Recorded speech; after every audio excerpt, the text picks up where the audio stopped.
મિત્રો મિત્રો કુલરની અંદર પાણી બંધ થઈ જાય ને તો તમારે મૂંઝાવાની કઈ જરૂર નથી. હું તમને બતાવી દઉં કે પાણી કઈ રીતના બંધ થયું છે અને ચાલુ કઈ રીતના કરવાનું છે. બરોબર, એ તમને આજે બતાવી દઉં.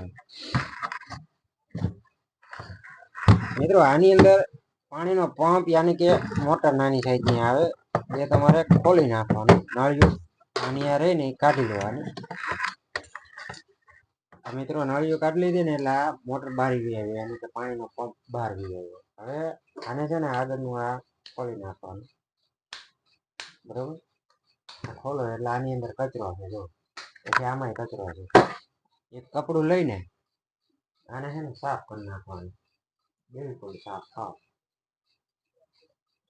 કરી નાખ્યું સાફ કમ્પ્લેટ.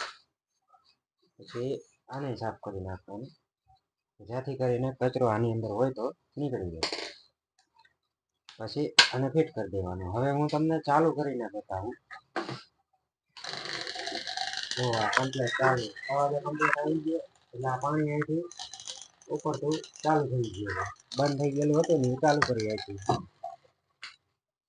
હવે આને મૂકી દેવાનું અંદરની સાઈડ અને નળિયું કમ્પ્લેટ ફિટિંગ કરી નાખવાની. એટલે ત્રણ નળિયુંમાં પાણી કમ્પ્લેટ ચડશે.